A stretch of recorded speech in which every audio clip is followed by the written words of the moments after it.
my siblings, my stepfather, it's hockey. It's a lot of hockey.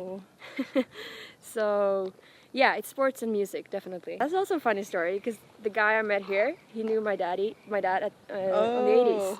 So it all comes together in the end. Yeah. I live with my boyfriend, and he's a hockey player. That's why everything's full circle. I was at a Tiesto camp, and he was just walking around the studios, and we all wrote music for him. Hi, this is Lauren Engel. I'm here today with CLARA MAE. Hi.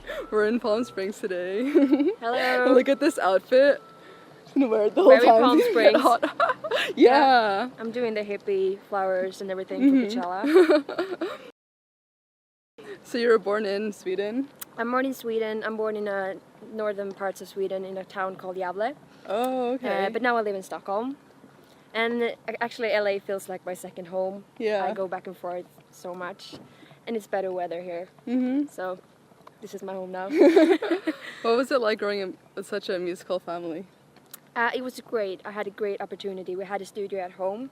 Oh, wow. Because my father is a producer. So I had the opportunity to go out at a very young age and start learning to record myself and write music. What kind of music was he producing or making? Like he's very 80s. So I didn't really work with him. I was recording like covers and growing up, and then I started writing my own music first in Swedish, and then I was into country for a while, and then I actually started studying jazz music for 3 years. So I was I've tried it all, but then the pop music just got to me, and that's where I belong. So pop with an electronic twist is my calling. How would you describe yourself back then growing up? As a very energetic person, loving music, I knew from a very young age what I wanted to do, and nothing else interested me at all. Wow, so it was your favorite subject at school? Oh, well, yeah, take a guess. Music, yeah. Music and sports, but definitely music. I also grew up in a sports family, so that's also a big part of my life. Your siblings or? Like my siblings, my stepfather, it's hockey. It's a lot of hockey. So yeah, it's sports and music, definitely. So he was playing more of the 80s music in your house when you were growing up? My father? Yeah, or what kind of music was played in your house? Definitely 80s. Super 80s. And that's nice. I love the 80s music as well, but it's not for me. Do you remember the first CD you bought? The first CD I bought, I grew up during the 90s, so I would say it's probably Spice Girls. Yeah. But yeah, I grew up listening to Robin, the Swedish artist. I think she was a great inspiration. She was so before her time. Her stuff from the 90s is still so perfect for today. I think it's such a great songs. So I grew up listening to her, definitely Spice Girls, Britney Spears, and singing in front of the mirror to all of them. At what age were you studying jazz? I studied jazz from I was 16 till 18. Oh, so... In school. Yeah, so it was a music school I went to. Why did you decide to do jazz? It was great to study jazz, just because it's so good for improvisations. Oh. So when you write music and with melodies and everything, it's so good to have that in my baggage. I can always use the jazz thing, because they do a lot of that, and it's awful. The first time, they was like, "Clara, just sing something," and I was like, "Are you kidding me?" But it was really good, because I did that and I learned that it's not embarrassing. So now, when I'm in a session writing music, it's really good to have that. And then, did you actually want to be a jazz musician first? No. No, so just the improv part that you liked? Yeah, I mean, to be honest, it was the closest music school to my home. Oh. So I was never really into jazz, but it grew on me when I started studying it. It grew on me, and I love jazz now. I think it's really relaxing to listen to jazz. Were your friends into music as well?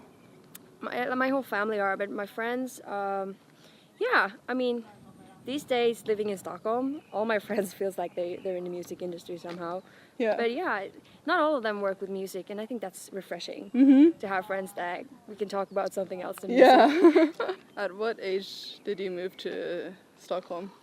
I moved to Stockholm. I signed my first publishing deal, and I moved to Stockholm when I was 20. Oh. So How did you get yourself in the music industry before that? actually, it's a funny story. I went to Los Angeles when I was 19, and I met with this guy here, and he put me together with two Swedish guys in Stockholm at the publishing deal where I signed. So I moved to Stockholm, signed there for 3 years, just wrote a lot of music for seriously 5-6 days a week. So many songs. Wow. How were you able to come to LA? Like, how did you even meet people in like the Swedish scene? That's also a funny story because the guy I met here, he knew my dad on the 80s. So it all comes together in the end. Yeah. Yeah, so that's how it happened. So were you living alone in Stockholm or? I live with my boyfriend, and he's a hockey player. That's why everything's full circle. Yeah, it's a circle of sports and music. It's perfect. Yeah. So yeah, I love it in Stockholm. It's a perfect environment to work with music. Like there's a studio in every corner, where you could never guess there would be a studio. It's like, oh, it's a studio here, and it's such a good energy. But we have really cold, long winters, so we write a lot of sad songs. Yeah. So when I get here, I just want to write like up-tempo songs about sun and party. 'Cause I have a lot of like heartbreak songs from Sweden. Yeah. How did you meet KREAM? Actually, I wrote that song, Taped Apart. I was sitting on the subway in Sweden, and I saw this commercial thing, like this ad for, I think it was a heart disease. And it was this heart with a bandage on. So I wrote it down, Taped Apart, in my phone. And the week after, I wrote the song together with two other Swedish songwriters. And we just pitched it. I think Big Beat got it, like the same week. And KREAM took it the Friday after. So I hadn't really met them. We just sent everything back and forth. And I think they did a great job with it. So we were like, okay, let's do this. Yeah. Let's see what happens. How long ago was that? That was 1.5 years ago. Oh, wow, everything's pretty recent. Yeah, it is. And that song did really well. So the first time I met them, they actually came to Sweden. And we wrote another song together, and yeah, we just hanged out. And then I went to Norway, and yeah, they're great guys. And then Really how did you talented. start meeting like David Guetta and more of the electronic people? Actually here in LA, I had a chance to have a session with them, and we co-wrote a song. And I was at a Tiesto camp, and he was just walking around the studios, and we all wrote music for him. So yeah, it was fun. They're great musicians. And then how long after did you get signed to Big Beat? I signed to Big Beat summer 2017, so it's very recent. Yeah. But it's been the best decision ever. It's been so good. All the people there are amazing. There's a lot of females, and it's so inspiring. Yeah. They're all such a great energy, and they're so good. Were you getting also a lot of offers at that point? Yeah, I mean, the Taped Apart song had been doing really well, so people started asking aren't you gonna do your solo thing? Because that was just a feature for me. And I was like, yeah. But Big Beat felt so good just because, I think because it was a lot of women there. And they were like a family. They felt like a huge family, and I just felt at home the minute I walked in there. So yeah, one of the best decisions I've ever made. Did you always like electronic music? Yeah, I mean, I've always liked pop, and today I think pop music and electronic music, it's the same thing, basically. What all the DJs are releasing, it's basically pop songs. Yeah. So I feel at home, definitely. Yeah. Did you ever feel like, because you were working with so many people like David Guetta, Tiesto, do you ever feel like, oh, you wish you had more time before meeting all these people, or were you ever worried being like young there? I mean, it's hard to be a female in the music industry because it's very dominated by men. So definitely, yeah, sometimes you can feel very small in a room, but I think it's just important to like believe in yourself, and if you do, they will too. So yeah, that's what I've really learned. You just need to like, okay, as long as I believe in myself, they will see that and they will believe it too. What was the inspiration behind I Forget? behind I Forgot. I Forgot is the follow-up single to I'm Not Her. Yeah. I released I'm Not Her in the end of 2017. And that song is about a breakup. Your ex is meeting someone new. And you're kind of comparing yourself to her, looking at her, and it's like, okay, and you realize I'm not her, and that's a good thing, because what if he would have like a copy of you? That would be awful. So I'm Not Her is positive in that way, like I'm not her. Yeah, it's good. And I Forgot is like the following up for I'm Not Her. Oh my god, I Forgot is the following up for I'm Not Her. So I Forgot is 4 years after the breakup, and you kind of moved on, and you're at this party having a great time, and you see him there, and it's like, oh no, I gotta get out of here before he sees me.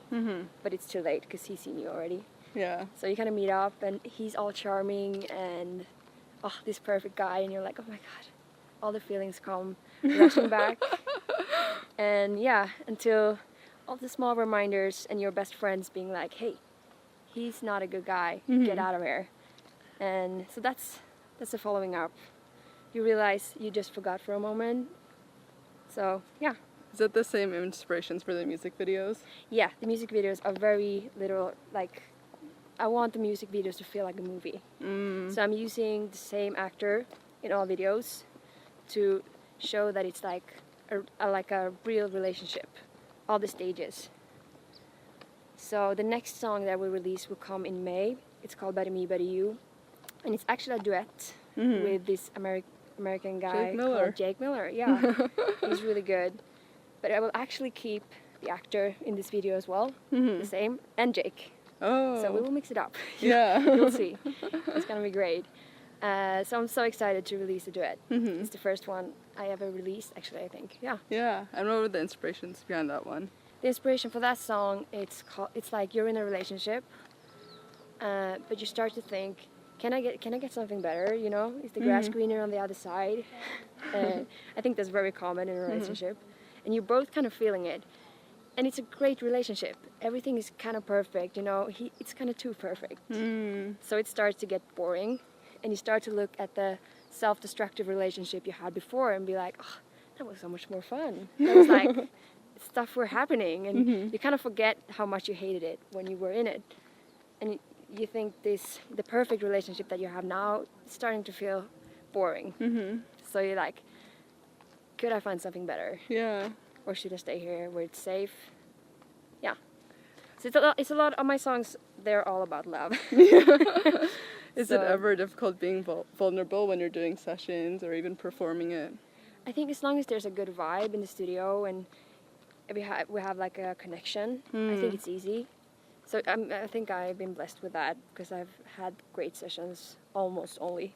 So as long as you have a great vibe with the people you're working with, I think it's easy to open up because I think you need to.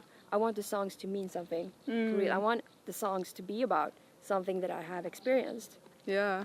So if we're writing for me, if we're not writing for someone else, then definitely I need to open up and tell them about my stuff that maybe you don't want to talk to with strangers about, but you kind of have to. Yeah. So do you think you'll live in LA, or do you still want to have your home base in Stockholm? I think for now I will still have my home base in Stockholm.